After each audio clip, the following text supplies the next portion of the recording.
नमस्कार. मूल्यमापन किंवा इव्हॅल्युएशन हा शब्द ऐकला की काय वाटतं? आपण सगळ्यांनीच हा शब्द कधी ना कधी अनुभवलाय. शाळेत, कामावर, कुठेतरी आपलं मूल्यमापन हे होतच असतं. पण याचा खरा अर्थ काय हो?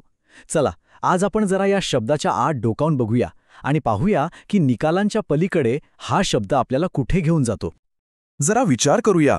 मूल्यमापन हा शब्द ऐकला की डोळ्यासमोर काय उभं राहतं? परीक्षेचा ताण की प्रगतीचा आनंद? कोणती भावना जास्त प्रबळ वाटते? बहुतेकदा उत्तर हेच मिळतं, नाही का? परीक्षा, गुण, निकाल आणि त्याबरोबर येणारा तो स्ट्रेस. असं वाटतं जणू काही मूल्यमापन म्हणजे आपल्या कामावर शिक्का मारणारा एक फायनल जजमेंट. पण थांबा, आज आपण हाच गैरसमज दूर करणार आहोत. बघूया तर ही संकल्पना यापेक्षा कितीतरी मोठी आणि किती पॉझिटिव्ह आहे. तर आजचा आपला हा प्रवास कसा असेल? आपण 5 महत्त्वाचे टप्पे पार करणार आहोत. सगळ्यात आधी निकालांच्या पलीकडे जाऊन सुरुवात करूया. मग तज्ज्ञांच्या नजरेतून ही संकल्पना कशी दिसते ते समजून घेऊ. त्यानंतर मूल्यमापनाचे 3 मजबूत स्तंभ कोणते आहेत ते पाहू आणि मग हे सगळं मिळून एक पूर्ण शिक्षण प्रक्रिया कशी तयार होते ते जाणून घेऊ. आणि हो, शेवटी ह्या सगळ्याच्या मुळाशी जाऊन मूल्यमापनाचं खरं ध्येय काय आहे हे आपण स्पष्ट करणार आहोत. चला मग सुरू करूया आपला प्रवास. हे लक्षात घेऊया की मूल्यमापन म्हणजे फक्त फायनल मार्कशीट किंवा निकाल नाही, ते त्यापेक्षा खूप जास्त आहे. एक गोष्ट पक्की लक्षात ठेवायला हवी.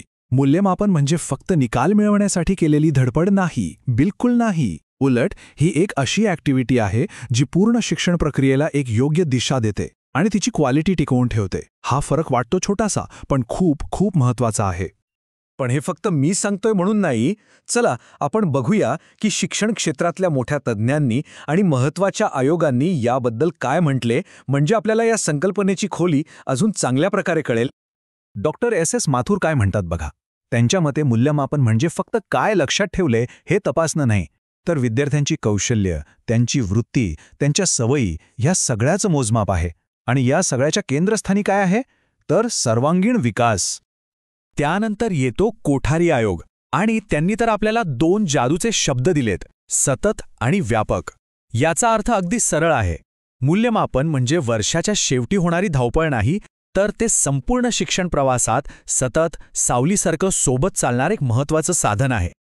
आणि मग NCERT ते आपल्याला आठवण करून देतात की मूल्यमापन हे थेट शिक्षणाच्या उद्दिष्टांशी जोडलेलं आहे. एकदम सोप्या भाषेत सांगायचं झालं तर आपण प्रवासाला तर निघालो, पण ठरलेल्या ठिकाणी पोहोचलो की नाही हे तपासण्याचं काम मूल्यमापन करतं.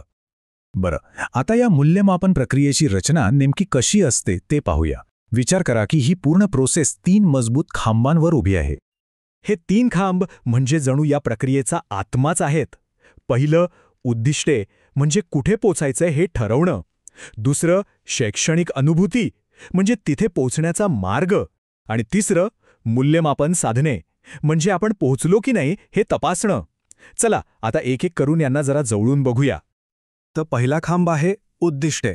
सोप्या भाषेत आपण विद्यार्थ्यांकडून काय शिकण्याची अपेक्षा करतोय, शिक्षणातून आपल्याला काय मिळवायचं आहे हे ठरवणं ही सगळ्यात पहिली आणि सगळ्यात महत्त्वाची पायरी आहे. जरा विचार करा, उद्दिष्टांशिवाय मूल्यमापन म्हणजे काय? होकायंत्राशिवाय समुद्रात निघालेल्या जहाजासारखं दिशाहीन. जर कुठे पोचायचंय हेच ठरलं नसेल तर आपण योग्य मार्गावर आहोत की भरकटलोय हे कळणार तरी कसं, बरोबर ना? आणि ही उद्दिष्टे म्हणजे फक्त पाठांतर किंवा घोकंपट्टी नाही बरं का. ती 3 प्रकारची असतात.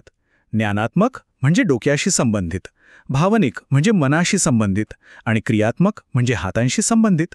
याचा अर्थ काय? तर माहिती समजून घेण्यापासून ते इतरांबद्दल सहानुभूती विकसित करण्यापर्यंत आणि प्रत्यक्ष एखादी गोष्ट हाताने करण्यापर्यंत शिक्षणाचं ध्येय खूप मोठं आहे. आता येतो दुसरा खांब, शैक्षणिक अनुभूती. म्हणजे काय? तर ठरवलेली उद्दिष्टे साध्य करण्यासाठी विद्यार्थ्यांना जे अनुभव दिले जातात तेच हे. हे फक्त पुस्तकातलं ज्ञान नाही, तर प्रत्यक्ष ॲक्शनमधून मिळणारे अनुभव आहेत. उदाहरणार्थ, सायन्सचा एखादा नियम पुस्तकात वाचण्याऐवजी लॅबमध्ये स्वतः करून बघणं, इतिहासावर एकट्यानं उत्तर लिहिण्याऐवजी त्यावर ग्रुपमध्ये चर्चा करणं, किंवा भूगोल नकाशात बघण्याऐवजी एखाद्या ट्रिपला जाऊन प्रत्यक्ष अनुभवणं. ह्या सगळ्या गोष्टी विद्यार्थ्यांना फक्त प्रेक्षक नाही बनवत, तर शिकण्याच्या प्रोसेसमधला हिरो बनवतात. आणि आपला तिसरा आणि शेवटचा खांब आहे मूल्यमापन साधने. आता बघा, उद्दिष्टे ठरवली, त्यानुसार अनुभव दिले. आता ठरवलेली उद्दिष्टे पूर्ण झालीत की नाही हे तपासण्यासाठी ही साधने वापरायची. आणि ही साधने म्हणजे फक्त लेखी परीक्षा नव्हे. यात तोंडी परीक्षा येते, ज्यात विद्यार्थ्यांशी थेट बोललं जातं. त्यांनी प्रत्यक्ष करून दाखवलेलं प्रॅक्टिकल वर्क येतं. काही खास कौशल्यांसाठी चेकलिस्ट वापरली जाते.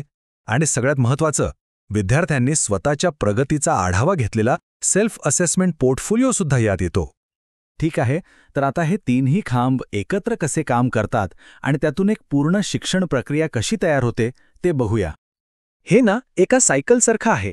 पहिलं उद्दिष्टे ठरवायचे, मग त्या उद्दिष्टांनुसार शिकण्याचे अनुभव द्यायचे आणि शेवटी मूल्यमापन साधनांच्या मदतीने बघायचं की उद्दिष्टे साध्य झाली की नाही. ही जी 3 स्टेप प्रोसेस आहे ना, तीच शिक्षणाच्या क्वालिटीची गॅरंटी देते. ती एका आरशासारखी आपल्याला दाखवते की आपण कुठे कमी पडतोय आणि त्यात सुधारणा करण्यासाठी एक स्पष्ट मार्गही दाखवते. आता आपण आपल्या प्रवासाच्या जवळजवळ शेवटी आलो आहोत. हे सगळं बघितल्यावर एक महत्त्वाचा प्रश्न उभा राहतो की या सगळ्याचा अंतिम उद्देश काय आहे? मूल्यमापनाचं खरं ध्येय काय? आणि याचं उत्तर अगदी साधं आहे. मूल्यमापनाचा खरा उद्देश विद्यार्थ्यांवर पास किंवा नापास असा शिक्का मारणं नाहीये, अजिबात नाही.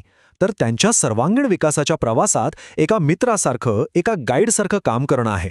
तो एक फायनल जजमेंट नाही, तर विकासाच्या प्रवासातला एक दिशादर्शक आहे, एक गाईड पोस्ट आहे. आणि हाच प्रश्न सगळ्यांसाठी आहे.